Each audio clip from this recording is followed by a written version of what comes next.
Vulcan is the world's most capable high-energy orbit rocket, meeting the demand for expanding space competencies.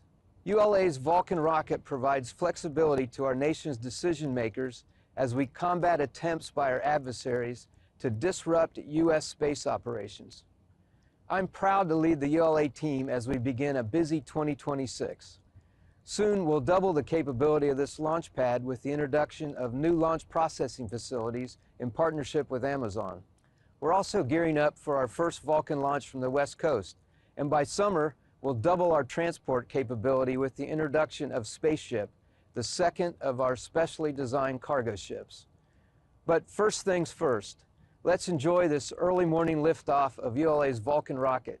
Go Vulcan, go Centaur, go USSF-87. One of the exciting parts of a new rocket is we also get a new mascot, and for Vulcan, our mascot is actually named Max Q. Max Q is the point of highest dynamic pressure that the vehicle experiences on its way out of the atmosphere. This occurs when the rocket is traveling very fast, but is still going through the thicker, lower parts of the atmosphere. This is where it'll see its maximum mechanical stress. So if you are attending Space Symposium or another ULA event, make sure to say hi to my best friend, Max Q.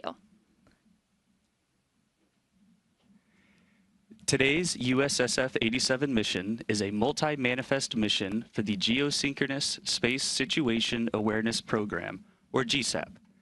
The GSAP space system provides neighborhood watch services in geosynchronous Earth orbit, or GEO, improving flight safety for all spacefaring nations that operate in that orbit. Let's learn more about how Space Systems Command is committed to delivering counter-space capabilities.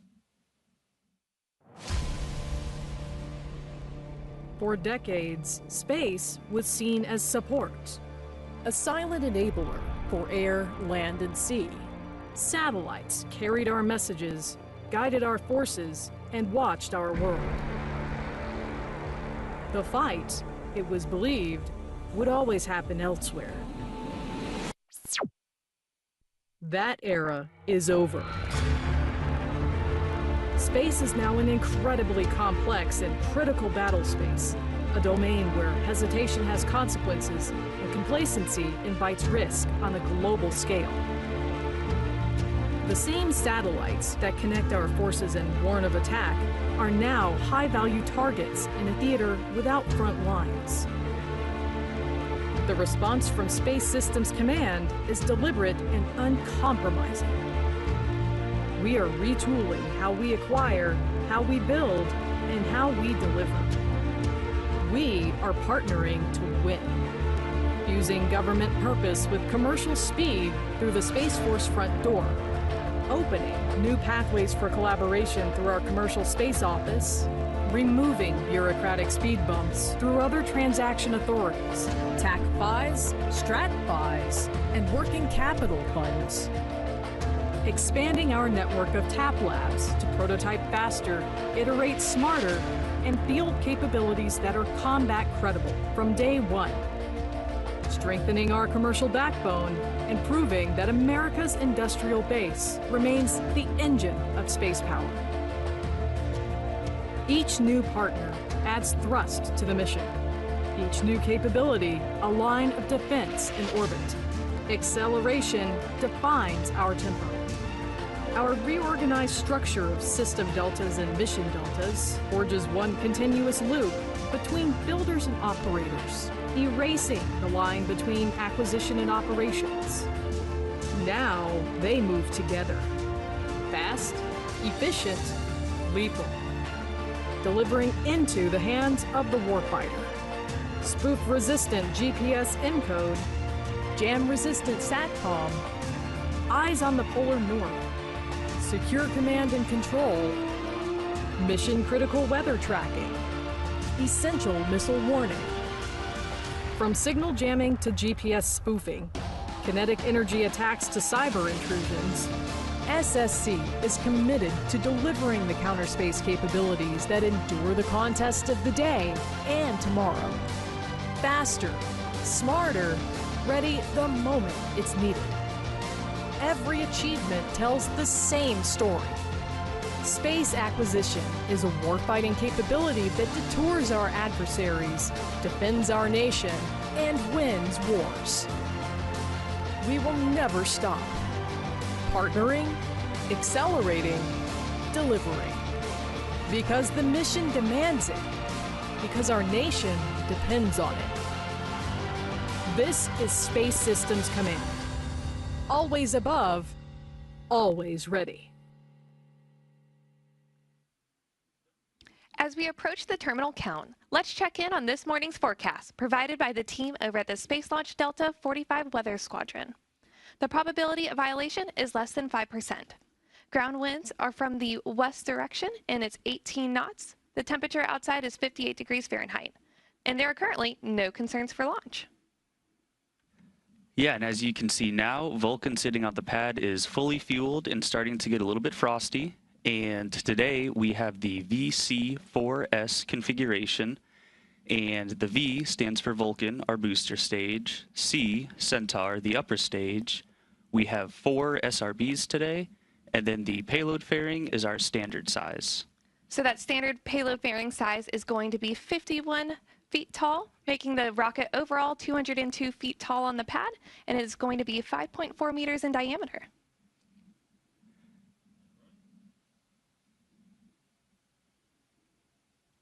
All steps are complete prior to the status check.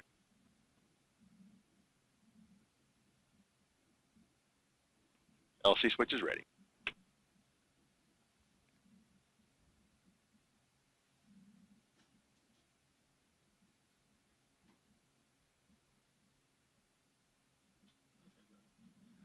We remain in the planned 30-minute hold as we continue towards liftoff. In a few moments, ULA launch conductor Dylan Rice will pull the team for the final go to pick up the countdown. The launch conductor manages the launch team during the countdown, ensuring that all systems are performing nominally and that every member of the team is following their procedure and executing per their planned timeline. 29 engineers are pulled to confirm the rocket is ready to proceed. This is the final status check for all Vulcan vehicle systems, ground systems, the payload, and the U.S. Space Force Eastern Range. Hold minus 10 minutes. Status check to proceed with terminal count, Vulcan systems, propulsion. Go. Hydraulics. Go. Pneumatics. Go. LNG. Go. LO2. Go. Water. Go. Centaur systems, propulsion. Go. Pneumatics. Go. LO2. Go. LH2. Go. As gas. Go. Electrical systems, airborne. Go. Ground. Go. Facility. Go. RFFDS. Go. Flight control. Go. CCQ. Go. Op support. Go. COM. Go. ECS. Go. Redline monitor. Go. Quality. Go. Op safety manager. Go. ULA safety officer. Go. Vehicle system engineer. Go. Anomaly chief. Go. Range and weather. Go. Launch director. Clear to proceed. Mission director. This is the mission director. You have permission to launch. Proceeding with the count. ALC, verified T0 is set for 09:22:00 Zulu. Verified. Polling is complete and the team is go for launch. From now until liftoff, launch conductor Dylan Rice and the launch team will continue reporting the final steps in today's countdown. Several critical activities occur in the final minutes before launch, including verifying the fuel tank levels and the pressures in the booster and Centaur, and arming the flight termination system. At T-minus 1 minute, the Range Operations Commander confirms the range is in a green condition for launch, assuring there are no nearby constraints like boats, planes, or weather, and that all tracking systems are operational. At T-minus 25 seconds, you'll hear Go Vulcan, Go Centaur, Go USSF 87. This is the final status check of the rocket and the payload readiness. At T-minus 6 seconds, initiation of the launch pad water deluge system occurs. At T-minus 3 seconds, the main engines ignite. Then, after seeing Vulcan lift off, you'll hear flight commentator Daniel Brunson providing updates as the rocket ascends into space. So Vulcan is building upon the proven reliability of the Atlas and Delta family of rockets, and its name actually has some really cool synergy. Vulcan primarily refers to the Roman god of fire and metalworking, and he represents both creative and constructive foraging. And another fun fact, Vulcan was also the name given to a hypothetical planet that was once thought to exist between Mercury and the Sun. In our launch count, we include planned holds. This means that as the launch team is getting closer to liftoff, their countdown clock will pause for short periods of time to allow the team to resolve any issues that may occur in the hours leading up to launch. By building in this time, we give ourselves a higher probability of launching in our window. As we are currently in our 7-minute hold, we anticipate releasing the hold in just a few moments. Mark. 6:55. Ground. The countdown clock has resumed, and we are go for launch at 4:22 a.m. Eastern Time. As we look at the Vulcan rocket on the pad, we see the American flag across the inner stage and logos for the United States Space Force, ULA, as well as mission artwork on Vulcan's payload fairing. The artwork for USSF 87 features owls watching over the night sky representing the spacecraft. Additionally, resilience in our nation's space assets is represented by the sword, on which the owls are perched, as well as the outline of a shield. The deltoid in the sky signifies the safe delivery of this mission to orbit, and the words seen at the bottom, Nos etiam vigilantes, are for Latin for we are still watching. As we continue counting down towards launch, let's learn more about how ULA builds the Vulcan rocket. Engineered in Centennial, Colorado, ULA's Vulcan rocket is built in Decatur, Alabama, and launched from Cape Canaveral, Florida. Once the rocket is manufactured, it travels to Cape Canaveral on ULA's cargo ship, known as Rocket Ship. After arriving in Florida, ULA's launch operations team begins assembling the rocket. Stacking begins with lifting the 109-foot Vulcan booster, powered by twin BE-4 engines, onto the Vulcan launch platform. For additional thrust at liftoff, solid rocket boosters are attached to the sides of the first stage.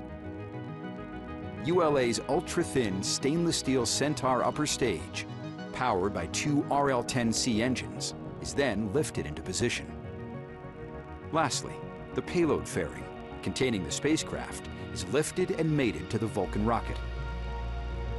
Once assembled, the countdown begins with moving the rocket from the vertical integration facility to the launch pad. The trip to the pad is about 1/3 of a mile. Throughout the 20-minute trip, a support van leads the move, followed by the payload van, providing communication with the spacecraft, and the ground van, providing support to the rocket.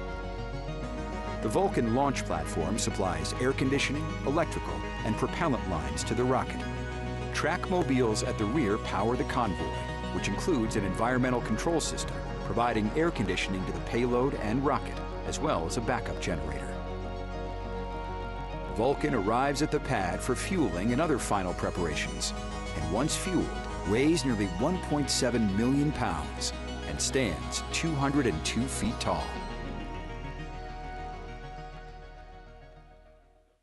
Once we lift off, viewers watching this launch from Florida and parts of the Southeast may be able to see Vulcan in flight. To get a closer look at the visibility map, check out @ULA-Launch on social media.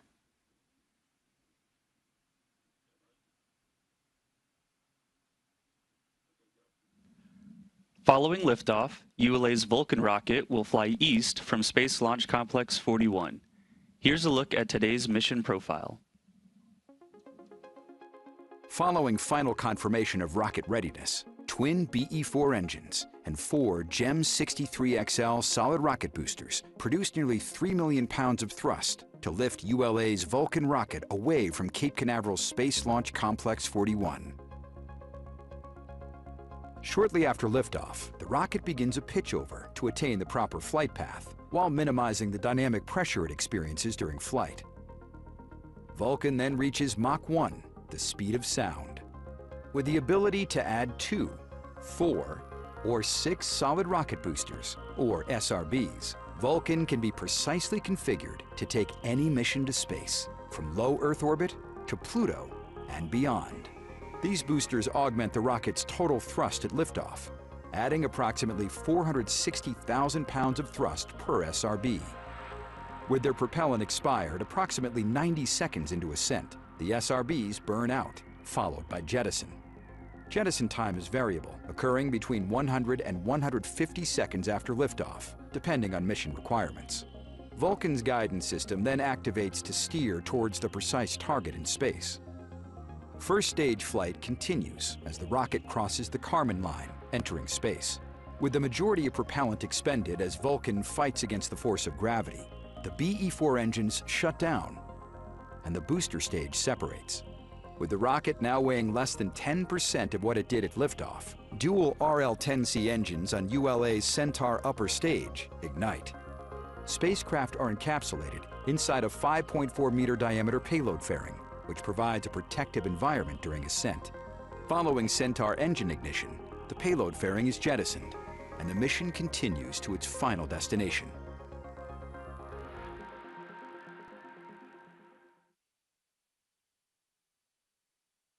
$140.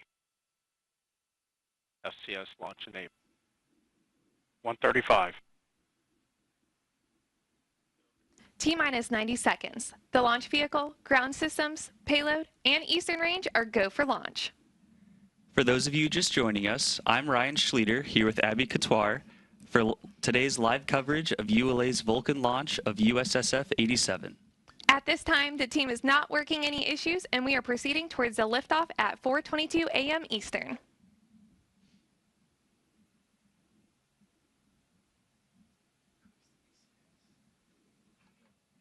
T-minus 1 minute.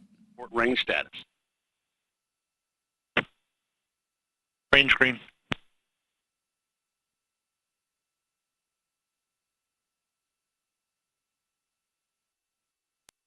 $45. Vulcan pink at step 3.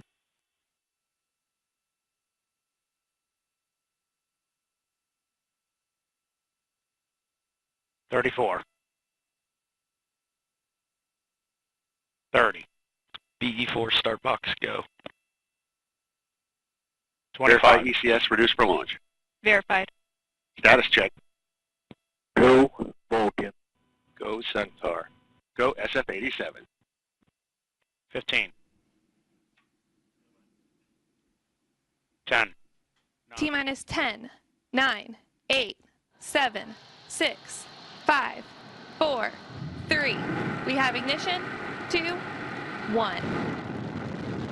And liftoff of United Launch Alliance SF-87 for the United States Space Force, continuing ULA's legacy in national security space launch.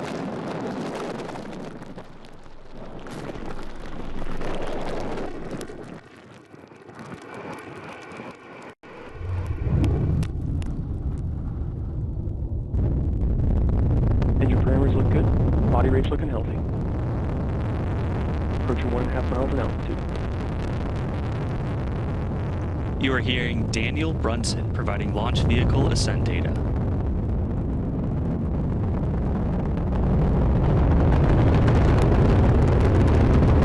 Vehicle tracking downrange as expected, 4 miles in altitude. Engine parameters continue to look healthy.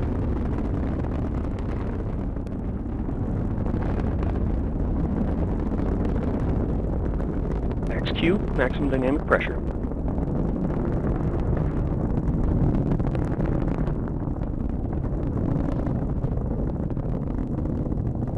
Body rates continue to look stable.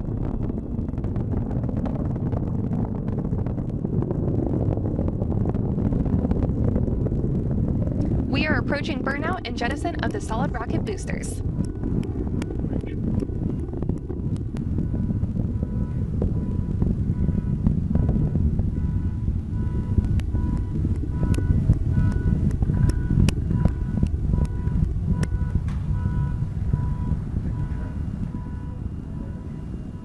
And good indication of SRB burnout on all 4 SRBs.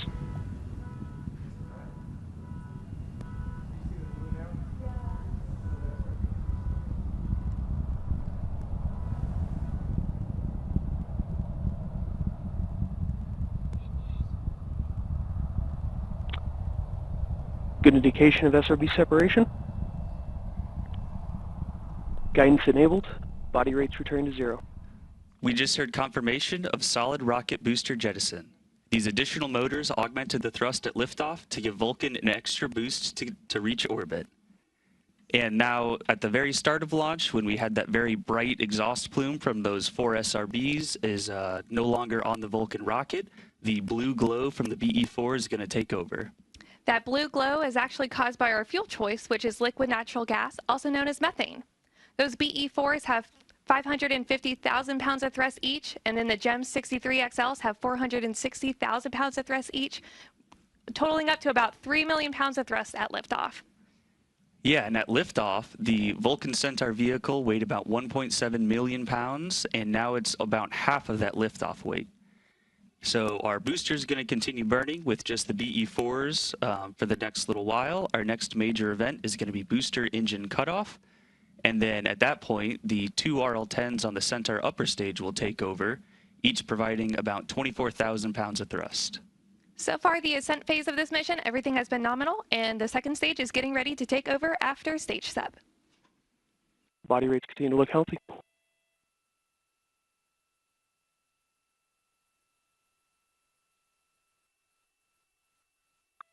120 miles downrange, 42 miles in altitude. Vehicle is traveling at 6,000 miles per hour.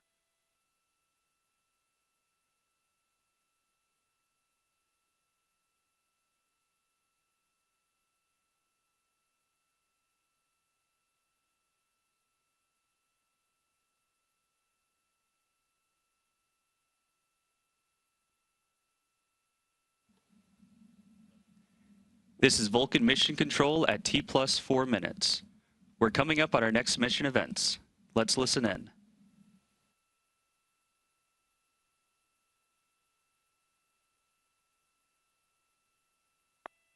Vehicle's approaching 200 miles downrange.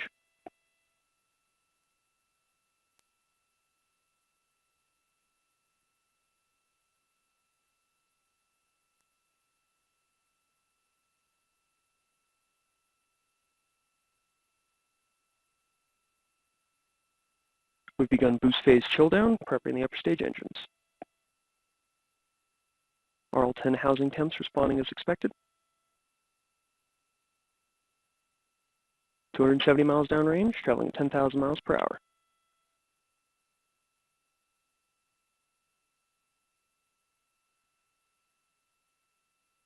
We've completed boost phase chill down.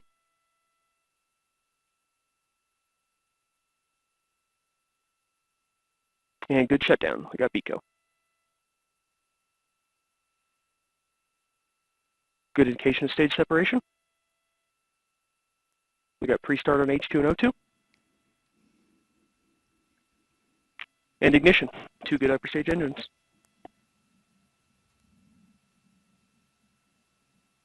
And good indication of PLF jettison.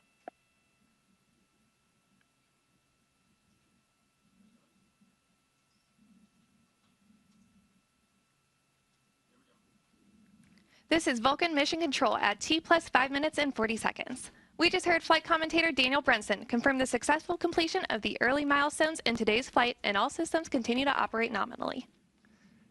Yeah, that was a very clean liftoff, and like you said, we've hit all of our early milestones from this morning's launch campaign. There is still a ways to go for Centaur to reach GEO, but so far this 4th mission for the ULA Vulcan Centaur launch vehicle has been very clean. Yeah, it's been a really great 4th launch. And as we wrap up our live coverage, we want to say thank you for staying up late or waking up early to tune in for today's flight, and remind you to visit ulalaunch.com, follow us on socials at ULA Launch, and subscribe to our YouTube channel for launch updates, videos, and other content. Before we sign off, let's take another look at today's liftoff. 10. T-minus 10, 9, 8, 7, 6, 5, 4, 3. We have ignition, 2, 1. And liftoff of United Launch Alliance SF-87 for the United States Space Force, continuing ULA's legacy in national security space launch.